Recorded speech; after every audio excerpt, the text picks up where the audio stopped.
You are standing at a funeral. Someone is crying 2 seats away from you. The room is silent except for a eulogy that is breaking everyone's heart. And somewhere deep in your chest, a laugh is trying to claw its way out. You bite it back. You feel ashamed. You wonder what is wrong with you.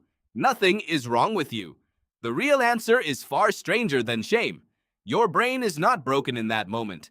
It is doing something it was built to do almost 2 million years ago, in a context that had nothing to do with funerals or job interviews or hospital waiting rooms.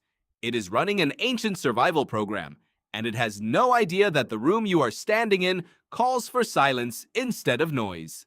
Think about the last time this happened to you. Maybe it was a meeting where your boss said something devastating and you felt a smile twitch at the corner of your mouth. Maybe it was a car accident, and right after the crash, you and the other driver locked eyes and one of you laughed. Not because anything was funny, because something in you needed release, and laughter was the fastest exit your body could find. Here is the strange part. Laughter did not evolve for comedy. Comedy is a costume that laughter wears now. Laughter evolved for something much older and much more physical. Psychologist Robert Provine spent decades studying laughter in its natural habitat, which turns out to be ordinary conversation, not comedy clubs. He found that most laughter has almost nothing to do with jokes. People laugh after completely unfunny sentences like, "I'll see you later," or "It was nice meeting you." The laughter was never really about the words. It was about something happening between two nervous systems. What is actually happening then? Your brain is constantly scanning for threats. That scanning never fully turns off, even when you are safe. When something tense, awkward, or frightening builds up inside your body and then suddenly resolves, your nervous system needs to discharge that built-up tension fast. Laughter is one of the fastest discharge valves your body has. This is why you laugh at the worst possible moments. The worse the moment, the more tension your body has stored up. And the body does not negotiate with social etiquette. It just wants out.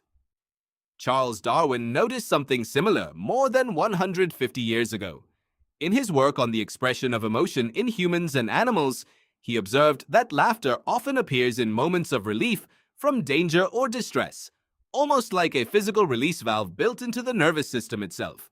He was not writing about funerals or hospital rooms.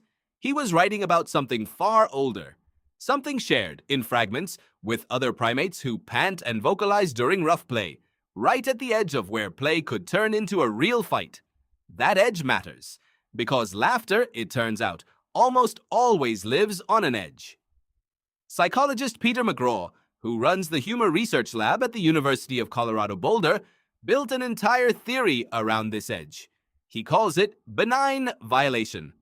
Something strikes you as funny or laughable when it violates how things are supposed to be, but is also somehow safe enough not to be a real threat. A pun violates language rules harmlessly. A pratfall violates the rule that bodies should stay upright, but nobody actually gets hurt. Laughter, in this view, is your brain's signal that a violation has occurred and you have survived it. Now stretch that idea toward the funeral, the car crash, the hospital hallway. Death is the ultimate violation.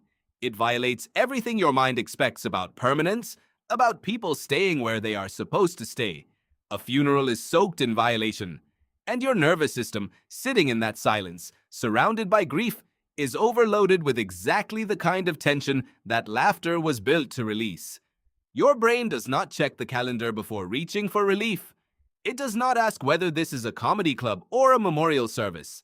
It only knows that pressure has built up, and laughter is the oldest pressure valve it owns.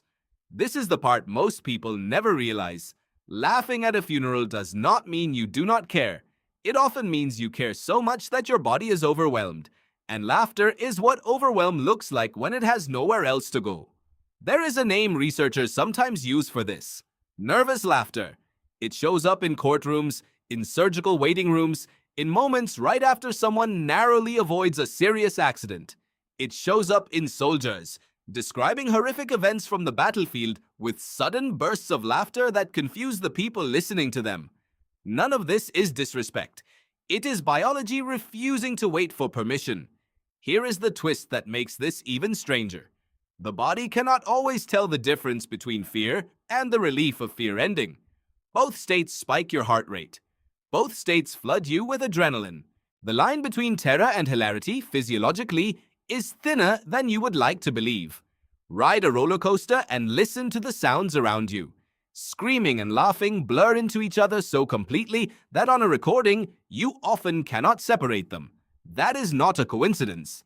That is your nervous system using the same circuitry for two experiences that feel, from the outside, like total opposites. So when tragedy strikes and your mouth twitches toward a smile you did not ask for, you are not malfunctioning. You are running the oldest software in the human operating system, written long before there were eulogies or hospitals or job interviews to feel ashamed in front of. Now think about your own life again, but differently this time. That moment you laughed when you got terrible news on the phone. The moment you laughed right after almost being hit by a car. The moment at the worst possible time, in the worst possible place, when a sound came out of you that did not match the room. You were not being cruel. You were not being weird. You were a primate with a nervous system older than language, discharging pressure the only way your body knew how, in a body that has not been updated since long before funerals existed. Tonight, when something tense breaks in your house, listen for the laugh that follows. Watch for it after an argument finally ends, or after a scare in the dark turns out to be nothing. Notice how often relief sounds exactly like joy, because to your body, sometimes it is. You walked into that funeral certain something was wrong with you. It turns out the only thing wrong was the room. Your laughter was never untimely. It was simply older than the moment it was trying to survive.